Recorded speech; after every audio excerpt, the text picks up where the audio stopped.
Other disaster related news देख लेते हैं कुछ। तो पहला क्या, स्पॉन सिटी। स्पॉन सिटी क्या है आप देखिए यहाँ पे। हाँ, the emerging concept and construction of the sponge cities is an effective approach to solving urban floods.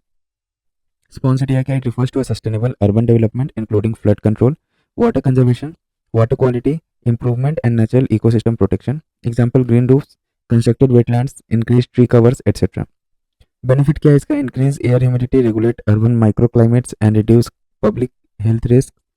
Then अपना sponge cities around the world कौन कौन सा है, तो Tirana in Albania is creating a ring forest to clean the air, Berlin's use of green roofs and vertical gardens. Then comes अपना कवचम। ये news में क्या होता है, Kerala has launched the Kerala warnings crisis and has address management system Kavacham for real time disaster alert. यह है क्या, तो it is developed by the Kerala state disaster management authority with support from the National Disaster Management Authority and the World Bank. It is supported under the National Cyclone Risk Mitigation Project. It offers hazard assessment, alert issuance, and threat-based action planning. Provides update for extreme weather events such as heavy rains, etc. Key features include a network of siren strobe lights unit, emergency operation centers connected by virtual private network, decision support software, and a large data center.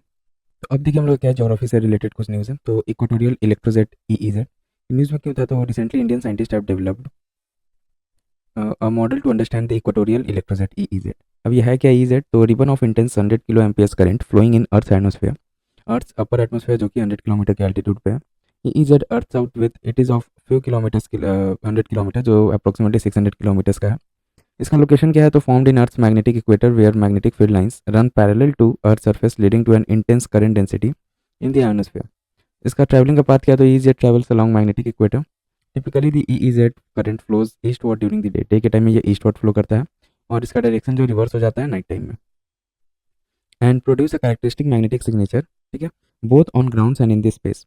Magnetic equator is a line of zero magnetic dip, meaning that a magnetic needle has no dip at this point. Unlike Earth's geographic equator, the magnetic equator is not fixed but slowly changes. The geographic equator is a great circle around the Earth and it remains fixed at 0 degree latitude. देखिए ये north है, यहाँ पे south, तो ये magnetic equator हो गया ना, यहाँ पे इधर के थ्रू जो है हम लोग का ए इजेड फ्लो करता है।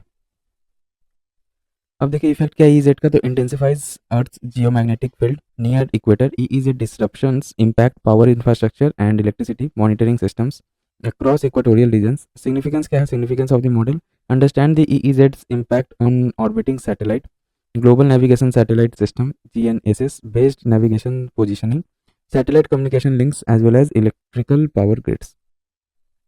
अब देखिए टर्म्स और कंसेप्ट कुछ कुछ न्यूज़ में था, उसके बारे में देख लेते हैं। तो क्या है पहला हम लोग का, डिप्रेशन एस्लादा इन निवेलेस अल्टोस डाना। तो recently catastrophic flash flood in Spain are attributed to DANA. DANA क्या, it is a phenomena in which a mass of very cold polar air becomes isolated from the polar jet stream and begins to circulate at very high altitude 5 to 9 kilometers from independently of polar or subtropical jet streams. Unlike common storms, when it collides with warmer, more humid air in Mediterranean Sea, it generates strong storms, especially at ends of northern summer and beginning of autumn. Unlike a common storm which moves eastward, a Dana can remain stranded in same place or even move westward. अब देखिए क्या, bomb cyclone. Recently a bomb cyclone struck north western US and western Canada. Bomb cyclone referred to as bombogenesis. It describes a mid-latitude cyclone, low pressure region intensifying rapidly over a 24-hour period. Witness a drop in their central air pressure to at least 24 millibars in 24 hours.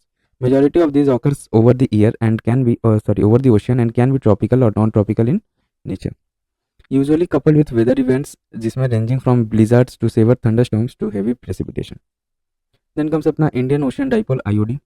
तो study finds mangroves die back in Maldives linked to sea level rise and extreme Indian Ocean Dipole. अब IOD है क्या, ये climatic phenomenon है जो base है किस पे, difference in the sea surface temperature between the eastern and western region of the Indian Ocean. और आईओडी का दो फेज होता है, एक पॉजिटिव और एक नेगेटिव। पॉजिटिव में क्या होता है, warm waters pushed to the western Indian Ocean while cold water deep waters are brought up in the eastern Indian Ocean. The high temperature along coastal Africa cause heavy rains and drought in Australia. Negative phase temperature and rainfall pattern is reversed. India's coastline recalculated. Coastline को recalculate किया गया है। तो coastline has been recalculated from 7516 km in 1970 to 11,098 km in 2023-24, reflecting a 48% increase in the past 53 years. ठीक है, 48% increase हुआ है. की फाइंडिंग्स क्या है इसका? तो West Bengal recorded highest percentage increase 357%, while Kerala 5% reported the smallest increase. Puducherry coastline contracted by 4.9 kilometers. Gujarat retains its position at the state with the longest coastline, followed by Tamil Nadu, which overtook Andhra Pradesh, now third. Andhra Pradesh अब third पे आ गया, पहले second पे था, और Tamil Nadu second पे आ गया, और गुजरात रिमेन्स इट्स पोजीशन जो फर्स्ट पे. ठीक है, लॉन्गेस्ट कोस्ट लाइन में. देन मेथोडोलॉजी क्या है इसका? तो upper revision is attributed to a new methodology to measure India's maritime established by national maritime security coordinator. It measures complex coastal formation like bays, estuaries, unlike older methods using straight line distance. Then comes अपना polar vortex. Polar vortex है क्या? The ongoing extreme cold spell in US and Canada is attributed to Arctic blast due to southward expansion of the polar vortex. Polar vortex है क्या? Definition देख लीजिए इसका. तो large area of low pressure and cold air swirling like a wheel around both the Earth's pole. कितने type का होता है पोलर वॉर्टेक्स? तो एक होता है tropospheric polar vortex and stratospheric polar vortex. Tropospheric polar vortex जो है ना, it forms in the lowest atmospheric layer जो 10 to 15 किलोमीटर के रेंज में रहता है. देन अपना stratospheric polar vortex forms at around 15 kilometre to 50 kilometre high. Unlike tropospheric one, the stratospheric polar vortex disappears during summer, is strongest during the autumn.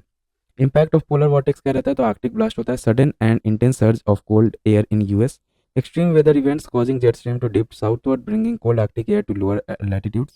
Ozone depletion impact on India, western disturbances due to weaker polar vortex.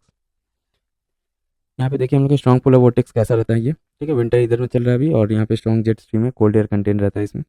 और यहाँ पे जो हम लोग का week polar vortex है, तो देखिए कैसे यहाँ पे फ्लो होगा. ठीक है, अब देखिए आर्टिशियन कंडीशन. ये है कि artisan condition was recently observed in village in Jaisalmer, Rajasthan. ये आर्टिशियल कंडीशन एक्चुअल में क्या होता है? ये it is specifically used when water is confined under pressure below layers of relatively impermeable rock located deeper below the earth's surface, surrounded by poorly permeable rocks, causing high pressure underground.